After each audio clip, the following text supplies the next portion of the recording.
Class 12. Today we are going to talk about the laws of reflection. What is reflection of light? When light ray is incident on one medium from another medium and light is returned back by the second medium towards the first medium, that is from to the medium from which the light has been incident, as shown in this diagram, then this phenomena is known as reflection of light. You see, if in this case a light ray moving along AO is incident on a surface of mirror, then the light ray is returning back to the same medium, that is air, and this phenomena is known as reflection of light. Now, reflection of light always follows the two laws. These two laws are that incident ray, reflected ray, normal drawn at the point of incidence all lie in same plane, and it means that if we draw a plane which is containing line AO and line ON. What is ON? ON is the normal drawn at the point of incidence. O is the point of incidence, means the point where light is falling on the mirror. Normal, that is the line which makes 90 degree with the surface, that is called normal.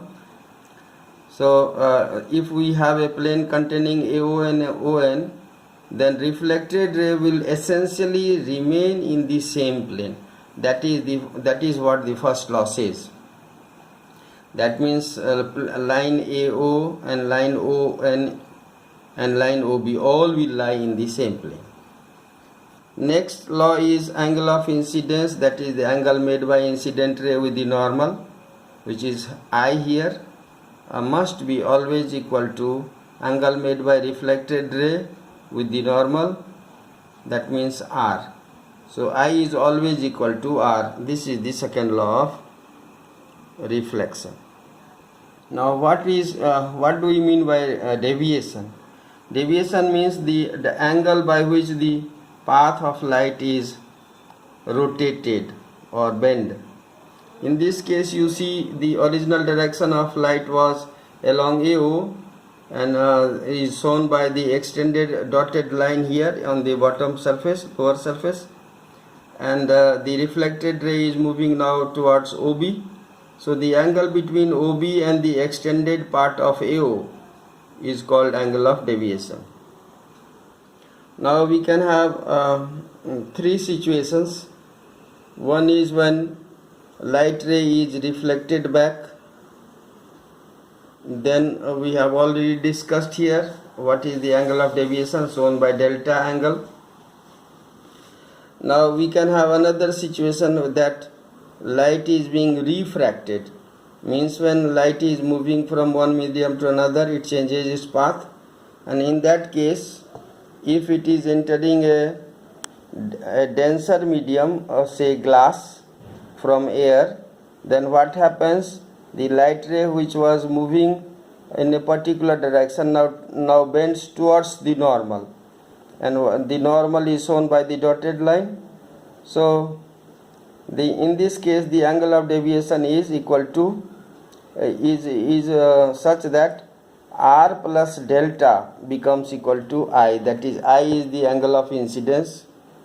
I is the angle of incidence. You see here the incident ray angle that the incident ray makes with the normal, and R is the angle of refraction. The refracted ray makes the angle with normal, that is R. So you can see the vertically the opposite angles are equal, that means I is equal to R plus delta. So you have I is equal to R plus delta, and therefore delta angle of deviation is I minus R. Now if we have a reverse situation, means when the ray is moving from denser medium to rarer medium, in that case you will see that I is equal to R minus delta, and therefore angle of deviation will be R minus I. Dear students, now we are going to discuss refraction. What is refraction? When light ray travels from one medium to another, say for example it is moving from glass to air, and it is obliquely incident. This is a condition which must be satisfied. Then only the light ray on entering the another medium, it will change its path, and this phenomena is called refraction of light. As you can see here, the light ray is coming from a rarer medium, denser medium, and moving into rarer medium. As you see in this case, the light ray is moving after entering the another medium, rarer medium, the light ray is moving away from normal. This is one situation. Now we can have a reverse situation, that the light ray is moving from rarer medium to the denser medium, and in this case what happens, the light ray on entering another medium, it essentially bends towards the normal. So this is called refraction. And if the light is incident normally on any plane dividing the two mediums, then the light ray will not change its direction. Now we shall be discussing this when we start doing the chapter wave theory of light. Then we will be discussing why this happens, that only obliquely incident ray are changing their path while coming from one medium entering another medium. But if the normal incident ray is there, even if it changes the medium, its direction is not changed. We shall be able to discuss this point then only. Now we move to the next very important convention, which is called sign convention for light. In this case, all the distances measured from pole or optical center is done. Always we measure the distance starting from the pole and the optical center, means the 0 point of the scale is kept at coincident with the pole or optical center of the device. Now second point is that all distances measured along incident ray are taken as positive, and against it are taken as negative.